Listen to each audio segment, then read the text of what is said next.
s'agit d'une nouvelle pile à lire pour le Greek Mythology Book Challenge organisé par Kimi Collection. C'est sa 3e édition qui aura lieu du 15 septembre au 31 octobre, soit sur un mois et demi. Cette année, je vous invite grandement à voir la vidéo de Kimi qui sera beaucoup plus facile à comprendre, je pense, que mes explications, car elle a revu, et en plus de ça, c'est toujours un plus d'aller voir les vidéos de challenge, car elle a revu son challenge pour le faire un petit peu différemment. Les autres années, c'était une pile à lire avec des sous-catégories et des mots-clés. Voilà. Là, cette année, en fait, vous allez choisir une première lecture parmi 3 intitulés avec des mots-clés, qui sont romance ou automne frissonnant ou fantasy. Pour chacune de ces 3 intitulés, il y a des mots-clés. Donc, vous choisissez ce premier roman à lire. Et après, selon ce premier roman que vous avez lu, vous allez aller sous le menu lui correspondant et il y aura 4 autres lectures avec des sous-catégories, des mots-clés. Et ça vous fera donc 5 livres lus pour valider le challenge. Plus 2 livres éventuellement en points bonus qui sont à lire après avoir validé votre catégorie. Voilà, comme ça, si vous êtes du genre à pas lire beaucoup, vous n'aurez que 5 livres minimum pour valider et dire j'ai validé le challenge. Après, c'est très sympa comme concept, mais moi j'étais un petit peu bloquée en fait, parce que je m'étais fait une pile à lire de livres de mythologie ou de dieux. Alors il y a autant de l'égyptien, du nordique que du grec, ou des divinités, mais juste dans le sens divinité, pas forcément de notre terre, et plus des livres que je m'étais mis comme ça, des suites que j'avais commencé des fois dans son challenge, ou que des livres qu'il faut que je lise pour l'Assassin's Book Challenge qui finit le 7 octobre. Et du coup, je me suis retrouvée avec bien plus de 7 livres en fait à vouloir lire pour ce challenge et à avoir mis dans ma palle. Donc j'ai dit bon, on va quand même essayer de jouer le jeu en partie en commençant par un des 3 intitulés et après de commencer par les lectures de cet intitulé là. Mais mon but, ça va être aussi donc de lire j'ai fait toute une pile à lire pour les 3 menus au final, puisque voilà, beaucoup sont dans l'Assassin's Book Challenge ou dans le pack pour certains, il me semble. Et du coup, j'ai envie de tout valider en fait. Ça me fait une pierre deux coups. 2 pierres un coup, une pierre 2 coups. Ah, je sais plus l'expression. Vous voyez ce que je veux dire. Mais je vous invite grandement à aller voir la vidéo de Kimi. Elle explique super bien. Et puis, c'est important pour soutenir sa chaîne aussi. Voilà. Kimi fait toujours un super travail. Si tu passes par là, Kimi, je t'adore. Alors, pour les 3 menus, enfin les 3 intitulés, je vous ai dit, il y a l'intitulé romance. Je reviendrai plus tard dessus avec les mots-clés associés pour cette première lecture. Ou en deuxième, ou alors automne frissonnant pour première lecture. Les mots-clés, je reviendrai dessus. J'ai choisi de lire en premier le 3e, qui est fantasy, avec un mot-clé high, dark, héroïque. Donc à chaque fois, fantasy, high fantasy, dark fantasy, heroic fantasy, historique, urbaine ou fantastique. Les mots-clés, j'ai coché fantasy. Parce que je pense que certains des mots-clés, peut-être high fantasy peut rentrer. Je ne sais pas si, voilà, héroïque ou high peut-être. Dark, non, je ne crois pas. Mais voilà. Et je me suis mis du coup des couronnes de Nyaxia, le tome 1 de Carissa Broadbent, chez les éditions Bookmark dans leur édition Lost Kingdom. C'est celle qui est donc sortie dans les librairies. Parce qu'en plus, le tome 2 va bientôt sortir, donc il faudrait s'y mettre. Je l'ai précommandé en plus, dans la magnifique édition collector. Et là, je sais qu'on est dans de la fantasy, on est dans la romantasy. C'est pour ça que j'ai plutôt mis le mot-clé fantasy, à voir si high ou heroic fantasy peut rentrer, ou fantasy urbaine. Mais on est dans un univers inventé, dans ce récit. On n'est pas sur notre planète. Donc,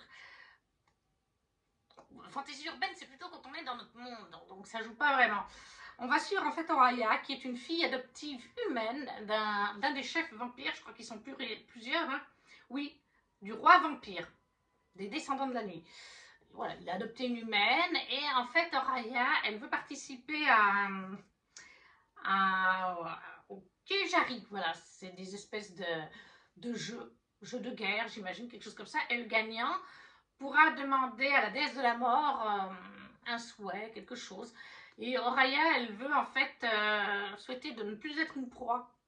Donc elle va participer à ces jeux qui sont avec des féroces guerriers, vous imaginez bien, dont un d'entre eux qui s'appelle Rain, je ne sais pas si je le dis bien, qui, bien sûr, vous imaginez bien, fait partie d'un clan adverse, mais avec qui elle va avoir une attirance, alors que c'est l'un des combattants les plus dangereux des jeux de guerre, tout simplement.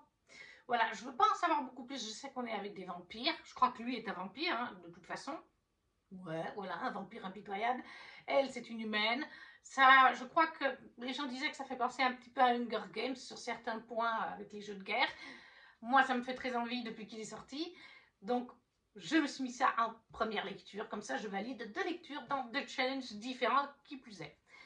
Les couronnes de Nyaxia, le tome 1 de Carissa Brockben, aux éditions Bookmark, collection Lost Kingdom, pour donc ce premier livre et le premier menu ou orientation de menu.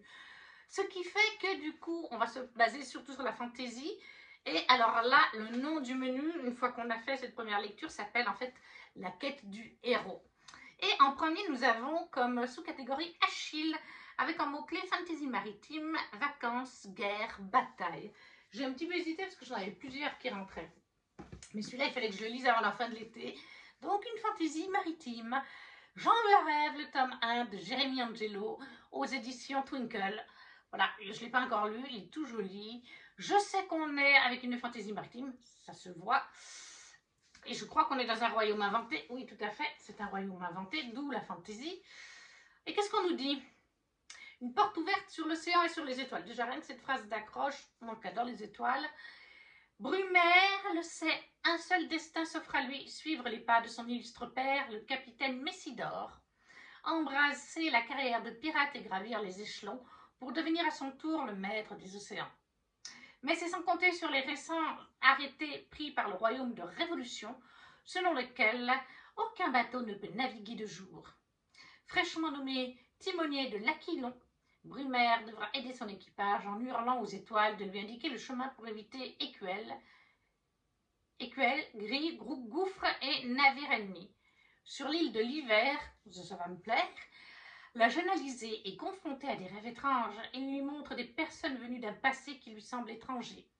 Ses parents lui auraient-ils menti sur ses origines?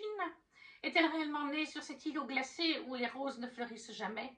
Pour connaître la vérité, Alizée pourra compter sur sa curiosité et sa témérité et finira par découvrir nombre de secrets insoupçonnés et ensorcelants. Voilà. Et sur la couverture, on voit, il y a un petit renard, il y a des roses donc gelées, comme je vous ai dit, il y a des chevaux marins là, comme on voit d'ailleurs dans La Reine des Neiges. Moi, il me fait très envie. Donc voilà. Jérémy Angelo, Jean le rêve, le tome 1, pour Fantasy Maritime, dans la catégorie Achille. Ensuite, en deuxième, nous avons Hercule, avec les mots-clés quête, divin, croyance, religion et mythologie. Et là, j'ai mis pour tout. Là, c'est pour tout. Je vous le mets ici. C'est la saga La confrérie du sang, l'ombre des dieux, qui est donc le tome 1, de John Gwynne, qui est aussi pour le challenge de la Census Book Challenge. Alors oui, c'est vrai que, on va dire qu'une moitié à peu près des livres font partie des 2 challenges. Mais il y a une moitié qui sont inédits et qui sont de ce challenge-là quand même. Donc, ça vaut le coup de la regarder quand même, la vidéo. Et là, en mot-clé, on a guerre, mythologie nordique, donc on est dans la mythologie, fantasy, magie, esclavage, mythologie scandinave. Après une guerre dévastatrice ayant mené à leur extinction, les dieux ont laissé derrière eux une plaine dévastée, Vigrid.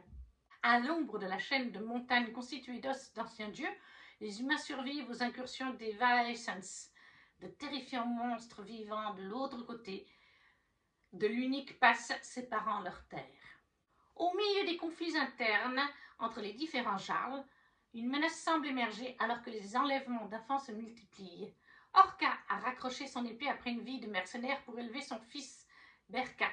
Mais lorsque celui-ci est enlevé, elle n'a d'autre choix pour venger son compagnon. Elle n'a d'autre choix pour venger son compagnon et secourir son enfant que de ressusciter son passé guerrier. De son côté, Vark, un ancien esclave à la recherche des assassins de sa sœur, croisera le chemin d'une compagnie de mercenaires, la confrérie du sang. Au milieu des guerriers, il va découvrir peu à peu ce qu'il n'a jamais connu dans sa vie, la chaleur de l'amitié et de la camaraderie, et peut-être sa propre humanité. Au sein d'une autre compagnie mercenaire, Eivor, qui a rejeté son héritage de fille de Jarl et intégré les chiens de guerre, va voir son passé ressurgir.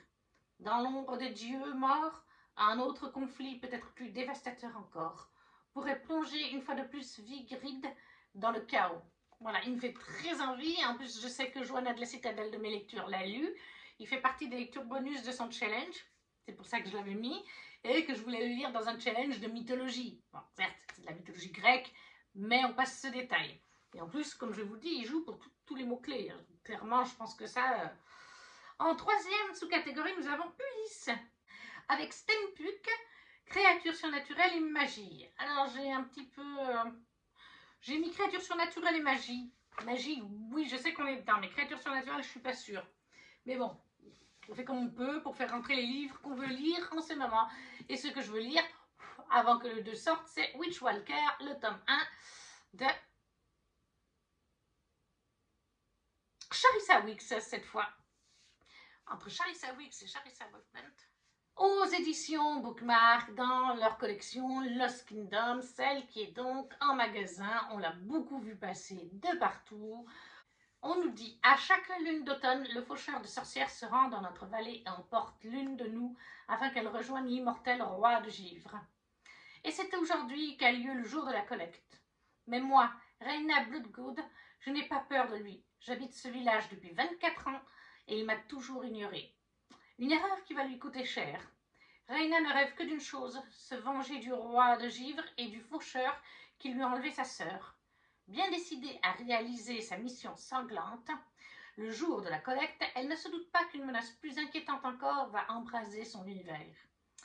Sorti des cendres, le faucheur Alexus Thibault se dresse devant elle. L'homme qu'elle a juré de tuer devient le seul capable de sauver sa sœur.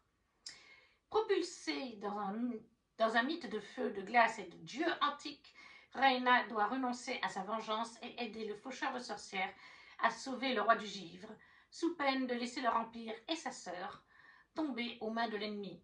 Mais quand la limite entre le bien et le mal se brouille, Reyna a plus à perdre qu'elle ne l'imagine.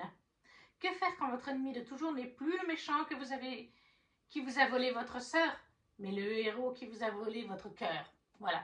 Donc en plus, en relisant le résumé, il y a quand même tout un aspect un petit peu de divinité. Donc ça rentre très bien dans un challenge de mythologie. Même si c'est des divinités inventées, ça reste de la mythologie.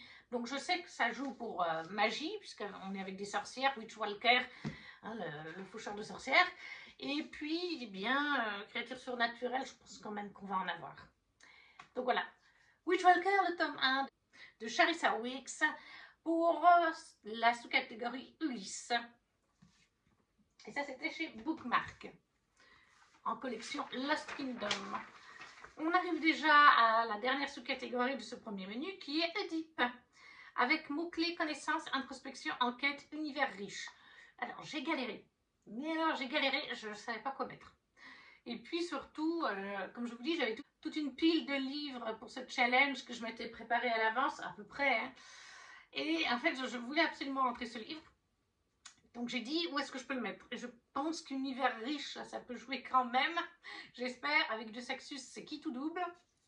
J'ai mis God Killer, le tome 1 de Anna Kanner, donc chez les éditions de Saxus, l'édition collector, qui est aussi d'ailleurs dans le challenge de l'Assassin's Book Challenge. Donc God Killer, God, c'est le mot Dieu en anglais, on est dans la mythologie, clairement. Kisen est une déicide, une tueuse de dieux. Elle leur voue une haine dévorante depuis que les adorateurs d'une divinité de feu ont violemment assassiné toute sa famille.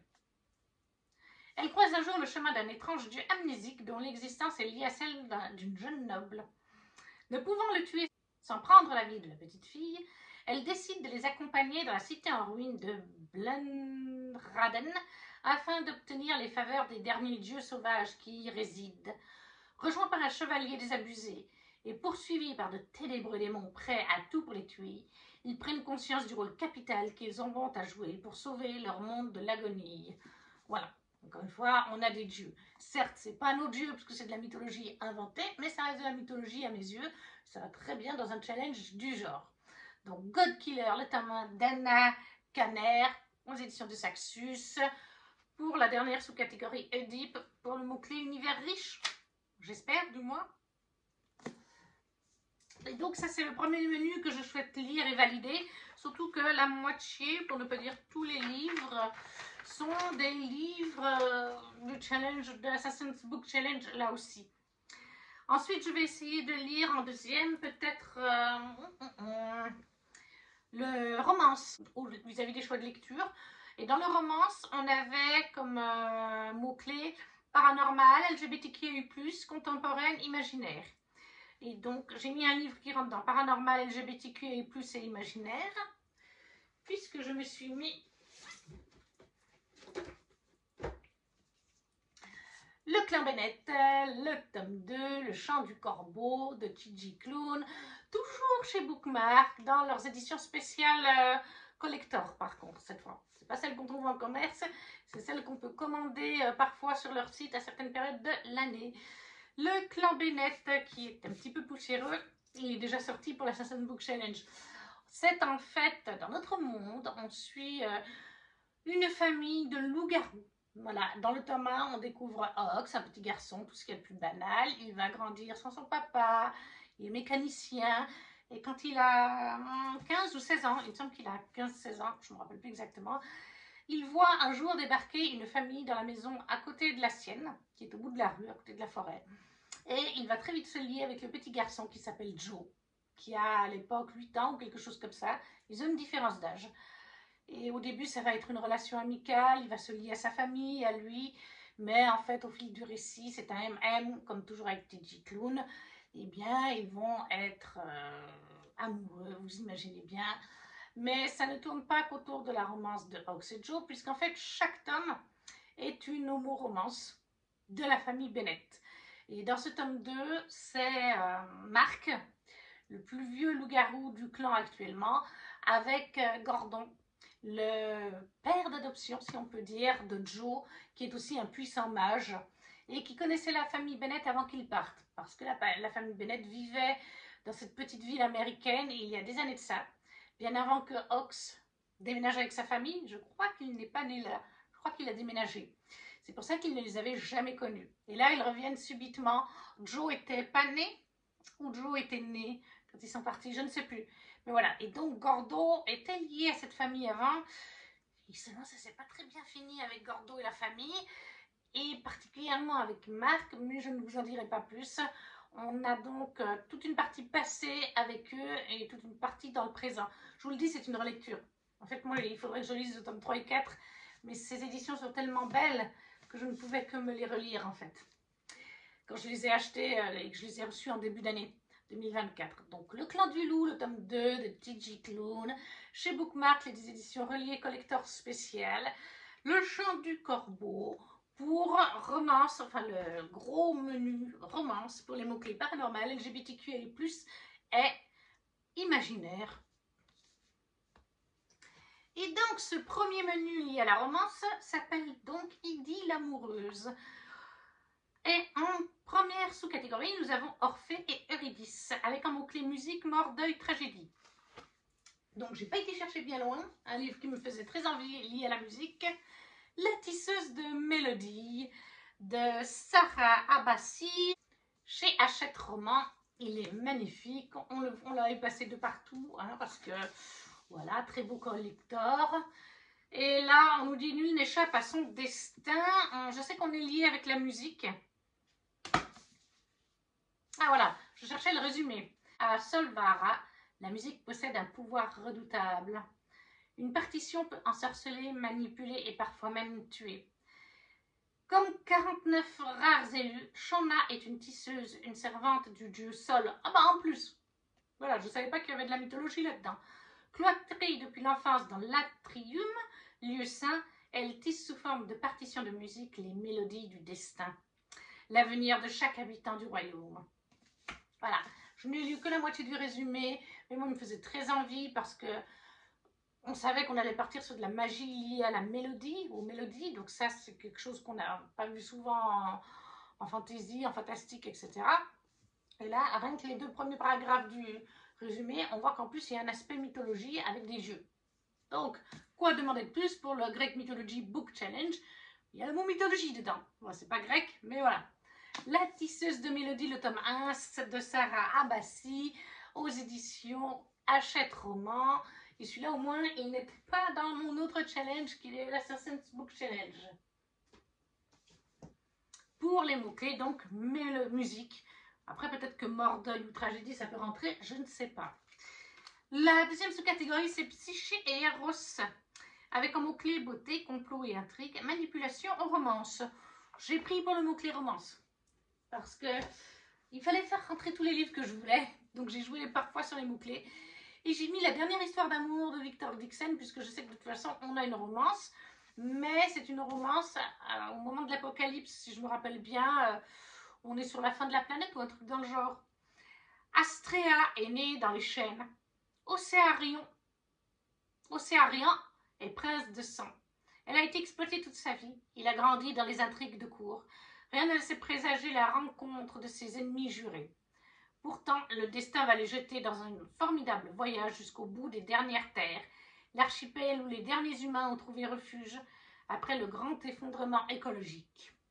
Une quête pour comprendre comment on en est arrivé là, une passion haletante avant l'extinction de l'humanité. Dans un monde qui se meurt, la dernière histoire d'amour s'écrira en lettres de feu. Voilà, je l'ai mis pour le mot romance. Mais clairement, il aurait pu aller dans une autre sous-catégorie de ce menu, celle d'après. Mais les mots-clés de cet autre menu correspondaient mieux pour une autre romance. Que j'aurais pas su mettre cette autre romance ailleurs, vis-à-vis de tout ce que j'avais calé. Donc là, je me suis dit, celui-là, il rentre. Il y a de la romance, c'est le principal. La dernière histoire d'amour de Victor Dixon. Et ça, je vous ai pas dit, c'est chez PKJ. Et pour les mots-clés, donc romance.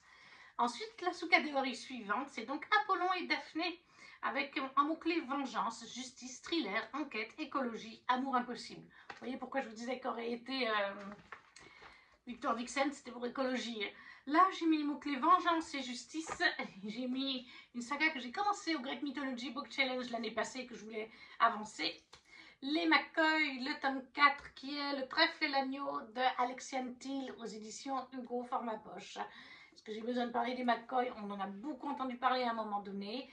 On est en fait en Écosse, à notre époque, sauf que, à la différence de notre planète monde actuelle, dans cette histoire-là, les clans écossais existeraient toujours. Ils n'existent plus depuis la bataille de Culloden, en fait, celle qu'on voit dans Outlander. Les clans ont été décimés et ça n'existe plus maintenant. Ils sont sous la gouvernance des Anglais et les Anglais ont fait arrêter les clans. Alors oui, il y a encore des gens qui disent qu'ils viennent de tel clan, mais les clans n'existent plus, il n'y a plus les châteaux et tout ça. Et en fait, dans ces histoires, on nous dit qu'en fait, oui, ça existe toujours en douce de la société. Le monde l'ignore, mais les clans, les familles de clans existent toujours, se font toujours la guerre avec des armes modernes, bien sûr, de nos jours. Et on va suivre, en fait, les deux premiers tomes, c'est sur Phèdre et Caleb. C'est une jeune femme française qui revient vivre en Écosse, qui vient quelque temps en Écosse suite à la mort de son père, qui est une fille de chef. Son père était un chef de clan, mais il a choisi de partir par amour pour sa femme, il a tout laissé tomber. Sauf que, entre autres, Phèdre a subi quelque chose d'un clan rival quand elle était enfant. Et ça va avoir des répercussions là quand elle revient en Écosse. Je peux pas trop vous en dire, mais disons que Phèdre va avoir une histoire d'amour avec Caleb, d'un autre petit clan, un plus petit clan que les gros. Et après, chaque romance est lié au clan McCoy, c'est le clan de Caleb, ou ouais, c'est plutôt le clan McCoy, ils sont liés au clan McCoy plutôt. C'est pas pour l'instant au clan de Phèdre. Et là, dans ce tome 6, comme je vous dis, dans les deux premiers tomes, c'est la romance de Caleb et Phèdre. Même si on continue un petit peu après à les suivre à travers les yeux des autres protagonistes, les tomes 3, 4 et 5, c'est la romance d'autres personnages. Et ce tome-là, c'est celle de, je pense, de Lachlan O'Connor, j'imagine, et de Megan, la sœur aînée de Caleb McCoy, donc l'ancienne laird. Je ne sais pas si on dit un laird pour un homme, mais je ne sais pas si on dit un laird pour une femme. Oui, il me semble qu'on dit un laird. Voilà, elle a laissé son rôle de laird il y a des années, Megan. On découvre ça au fil des romans. Et du coup, plus personne n'a le droit de dire son prénom. D'ailleurs, Caleb a fait interdire ça. sa sœur aînée n'existe plus parce qu'elle a délaissé son clan pour une vie tout à fait normale, sans dire ni pourquoi ni comment. Elle est partie en annonçant ça. Et là, elle revient donc des années plus tard. Et on a Lachlan O'Connor. Lui, c'est un Irlandais qui tient un bar dans Édimbourg, si je me rappelle bien, c'est ça. Et qui fait un petit peu la loi dans son bar et à Édimbourg, qui essaye que les clans ne soient pas toujours en désaccord, etc. Ou s'il faut se mêler d'un conflit, c'est un petit peu un médiateur, si vous voulez, la clan. Donc voilà, moi je pense que c'est leur romance, vu qu'on nous cite ces deux-là. Je ne vais pas vous en dire plus, mais moi j'adore. Voilà, romance Écosse dans notre monde de nos jours. Donc les mots vengeance et justice conviennent tout à fait pour ces petites romances. Et ça, c'est de Alexia Thiel, les McCoy, le tome 4 chez Hugo, format poche. Ensuite, en troisième sous-catégorie, nous avons Jason et Médée avec les mots-clés famille, royauté, quête, magie, sorcellerie. Alors, j'ai mis les mots-clés famille, royauté, ça je sais que ça rentre. Quête, je pense que ça rentre aussi. Sorcellerie et magie, je ne sais pas. Il n'y a rien qui l'indique sur les mots-clés de Booknode. J'ai mis la saga sous l'œil d'Ouja, l'appel du pouvoir, le tome 1 de Pauline Mélin en auto-édité. Je pense que vous le voyez, on reste dans la thématique mythologie. Cette fois, on est avec de la mythologie égyptienne ou historique mythologie, bref, c'est un petit peu des deux. Empire Laguides, 221 avant Jésus-Christ. Depuis que son jumeau s'est emparé du trône, Isis n'a plus qu'une idée en tête, récupérer la couronne qui lui revient de droit. Pourquoi en tant que femme ne pourrait-elle pas gouverner? Donc voilà, famille et royauté, on est dedans. Et je pense que Kate aussi, puisqu'elle veut récupérer sa couronne. Décidée à lutter pour le pouvoir et pour sa vie, elle embarque pour Byzance dans l'espoir de trouver du soutien auprès de sa tante. Mais son plan ne se déroule pas comme prévu. Échouée sur l'île de Terra, où personne ne connaît sa véritable identité, elle est déterminée à se battre. Pourtant, sa rencontre avec Thios pourrait bien tout changer. L'attrait de la liberté surpassera-t-il l'appel du pouvoir? Voilà. Alors, on n'est peut-être pas tout à fait avec de la mythologie dans le sens du mot, mais de l'historique égyptienne. Mais je pense quand même qu'il y aura un peu de mythologie, forcément, parce que ça se passe en Égypte. À cette époque-là, ils vénéraient les dieux égyptiens, donc je pense que ça joue très bien quand même pour un challenge mythologie, même si c'est plus grec. Donc, l'appel du pouvoir, le tome 1, dans l'univers de Sous l'œil d'Ouja de Pauline Mélin en auto-édité pour Jason et Médée. Et on a terminé avec la dernière sous-catégorie de ce menu. Je n'ai pas vu le temps passer, du coup je me suis trompée sur l'intitulé. On arrive déjà au troisième gros menu. L'intitulé était Automne frissonnant, avec un mot-clé spooky, creepy, mort, deuil, enquête, thriller. C'est un peu compliqué parce que je voulais mettre quelque chose. Enquête, ça peut parfois l'être. Mort et deuil, ça peut parfois l'être. Creepy, spooky, non. Et j'ai mis, en fait, vous voyez l'e-book ici, les Styx Riders, le tome 2 de Calypso Caldin aux éditions Hugo. Sauf que je lis cette saga en e-book, pas en audio. Je pense que ça joue quand même parce que dans les mots-clés pour ce tome-ci, on a romance, deuil, rédemption, romance contemporaine, club de motards, amitié. On a le mot deuil, il est dans les mots-clés, donc ça devrait jouer. On nous dit, parce que chaque tome parle de personnages différents. Dans les Styx Riders, eh bien le Styx, déjà, c'est lié à la mythologie grecque, c'est un fleuve au royaume des enfers. Et en fait, chaque tome a le titre d'une déesse ou d'un dieu. Et ce tome 2, c'est la violence d'Aphrodite, donc déesse de l'amour dans la mythologie grecque. C'est aussi pour ça que je veux avancer cette saga, parce qu'on est vraiment sur mythologie grecque. Mais il y a juste ces titres-là, ou ces prénoms-là, ou ces petits pseudos qui se donnent, parce qu'à côté de ça, en fait, il n'y a rien de mythologie grecque. Il n'y a pas de magie, rien, c'est dans notre monde, voilà, c'est juste les titres des tomes, et parfois un nom qui peut se donner dans le groupe. Bah, les Styx Riders, c'est vraiment le groupe de bikers. Et parfois, ben, peut-être qu'Aphrodite, quelqu'un appellera notre héroïne comme ça. Ou alors elle aura un tableau sur Aphrodite. Ça peut être des petits détails, mais ça fait quand même mythologie grecque, mais dans le sens large du mot. Et chaque tome est lié à un couple différent. Voilà, donc là on est dans le deuxième tome. La violence C'est ce qui a marqué l'adolescence d'Alex. Tombé dans l'univers des gangs dans l'espoir d'y trouver l'argent qui lui aurait permis de sauver sa mère, il se remet difficilement de la perte de cette dernière avec l'aide des Styx Riders qui l'ont pris sous son laurel. Donc là, deuil est mort, on est dedans, puisqu'elle est décédée. Mais pas question pour lui de rejoindre le club de sitôt. Avant cela, il a convenu avec eux qu'il retournerait au lycée pour y terminer ses études secondaires. C'est là qu'il rencontre Cassie, une cheerleader dont rien ne semble pouvoir entamer l'enthousiasme permanent. Bien qu'ils paraissent ne rien avoir en commun, au premier abord, l'un comme l'autre sont en réalité des miraculés. Elle a failli mourir noyée lorsqu'elle avait 10 ans. Lui a survécu de justesse à la balle que son ancien chef de gang lui a tirée en pleine poitrine. Mais si Cassie s'est remise de cette expérience, Alex continue à être entré parce qu'il a vu de l'autre côté, sur les rives du Styx. Telle Aphrodite, déesse de l'amour, Cassie tente par sa douceur de ramener Alex parmi les vivants. Mais ce dernier pourra-t-il se pardonner les actes terribles qu'il a commis? Donc voilà, les Styx Riders, le tome 2 de Calypso Caldin, aux éditions Hugo, en e-book cette fois, pour le gros menu automne frissonnant. Pour les mots-clés mort et deuil, je pense qu'on est bien dedans, de toute évidence. Et après, le menu en lui-même s'appelle en fait Descente aux enfers. Donc ça va bien aussi d'avoir mis les Styx Riders. Et la première sous-catégorie, on peut s'en douter, c'est Hadès. Avec en mots-clés sombre, mort, deuil, thriller, psycho et perte. Et là, j'ai pris les mots-clés sombre et psychologique. Psycho, c'est psychologique. Je pense que ça joue. Les autres, je ne sais pas, nous verrons.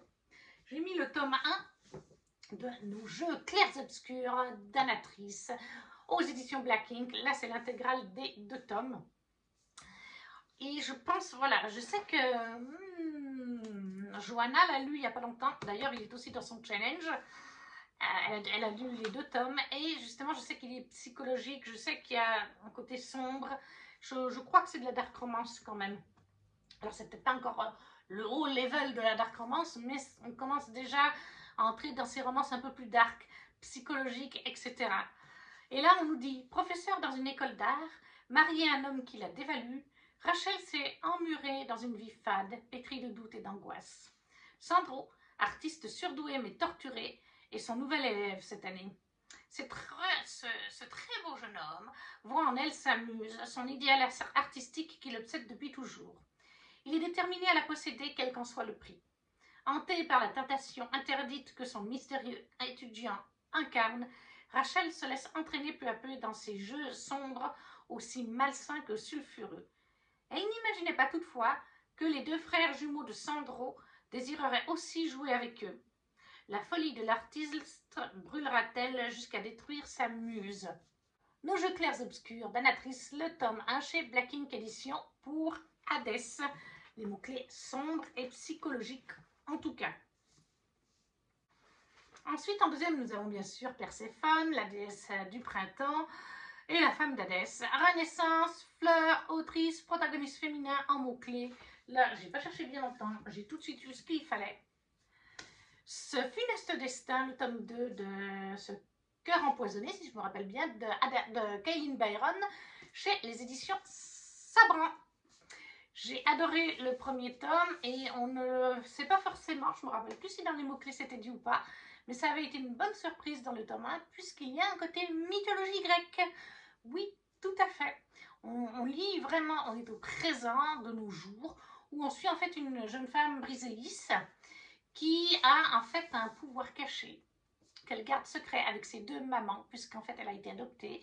Donc en plus on a de la notion LGBT, il aurait très bien été dans l'autre sous-catégorie là, avec les LGBT. Ses mamans sont en couple, elles ont adopté une petite fille, Briséis, qui est ici, et Briséis elle-même semble assez attirée par une personne qu'elle va rencontrer dans le tome 1. Donc notion LGBT, on l'a, en plus Briséis est de couleur, et en fait elle a donc des pouvoirs. Seules ses mamans et elle le savent. Elle permet aux fleurs de pousser plus vite. Les fleurs sont attirées par elle, même les arbres. Par exemple, elle passe devant une fleur dans la ville, la fleur va magiquement s'étendre comme ça, comme pour essayer d'aller la toucher. Il faut qu'elle essaye de contrôler des fois ce don ou de dire aux plantes, à la nature, non, ne m'approche pas, il y a du monde, ils vont se dire, depuis quand les fleurs se penchent en avant comme si elles allaient vers cette personne, c'est pas tellement normal. Et donc les fleurs peuvent pousser plus vite, ce qui est pratique puisque les mamans de Briseis tiennent un magasin de fleurs dans je ne sais plus quelle ville. Seulement, c'est pas évident, la ville est chère. C'est cher pour payer la taxe d'habitation, enfin la boutique, pour payer l'appartement. Briseis est un peu démunie face à ça, elle-même est étudiante. Et puis un jour, débarque une notaire en lui disant votre mère d'origine, votre mère de naissance, votre grand-mère vient de décéder. C'est sa grand-mère, voilà, ou sa tante, je ne sais plus.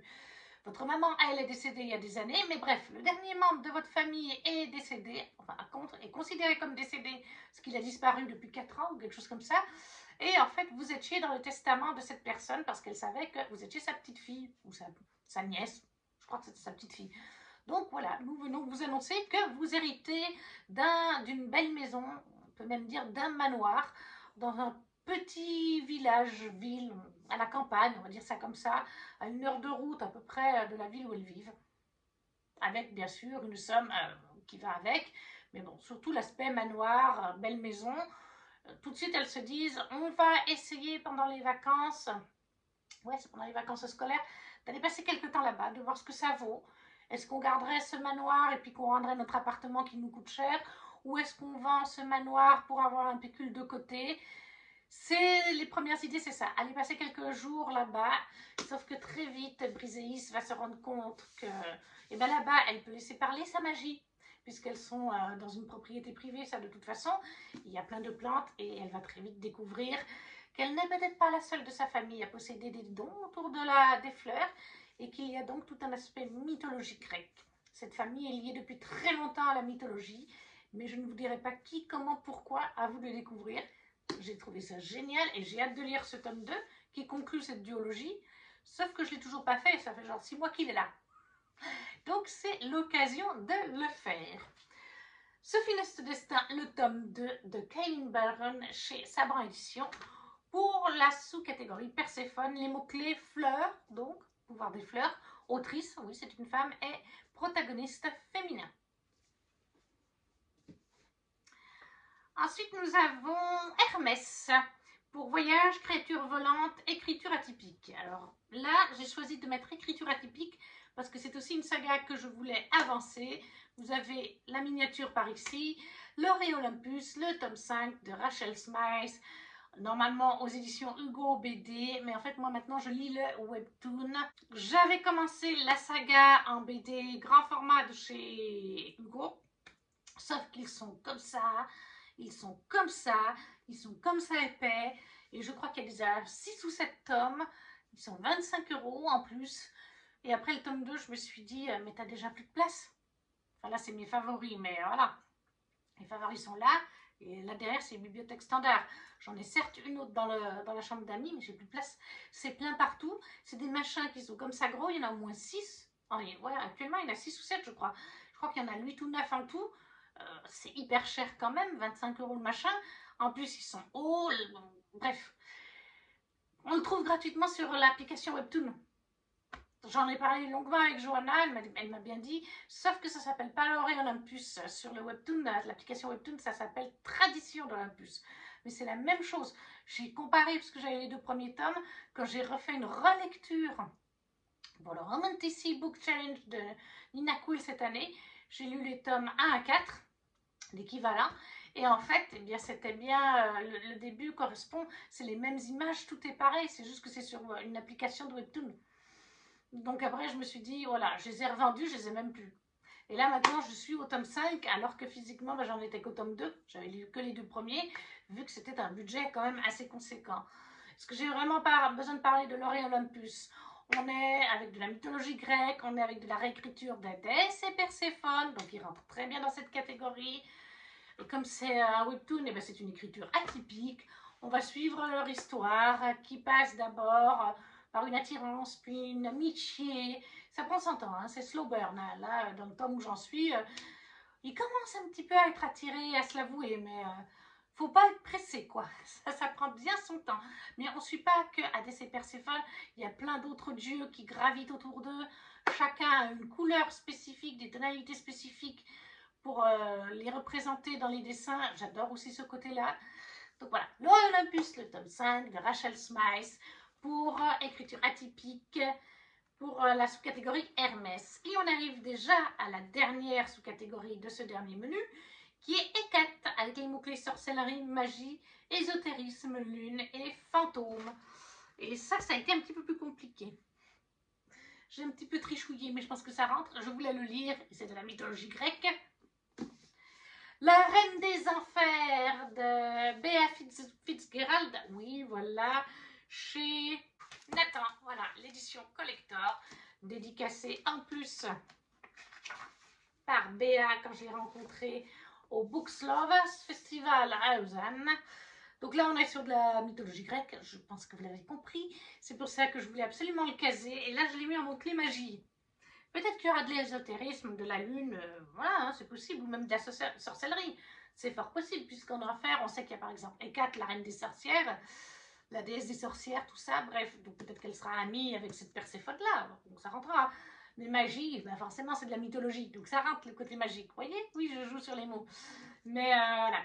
Les dieux ont menti. Perséphone n'a jamais été kidnappée, ni retenue aux enfers par Hadès. Elle s'y est précipitée. Hors de question pour la jeune déesse d'accepter le mariage arrangé auquel ses parents la destinent. Maintenant, elle doit convaincre Hadès de l'aider. Ce n'est pas une mince affaire. Le dieu des enfers est tout à la fois arrogant, hostile et terriblement sexy. Mais pour gagner sa liberté, conquérir son pouvoir, Perséphone est prête à prendre tous les risques. Voilà. Donc, La Reine des Enfers de Bea Fitzgerald aux éditions Nathan, le collector, pour le mot-clé magie et peut-être lune, qui sait, sorcellerie. C'était la dernière sous-catégorie de ce menu et le dernier menu. Mais Kimi va plus loin et nous propose deux bonus. Et elle nous propose en bonus de lire un livre de mythologie grecque. Alors c'est large, hein, romance, informatif, contemporain, historique, documentaire. Tant que c'est sur la mythologie grecque, c'est large.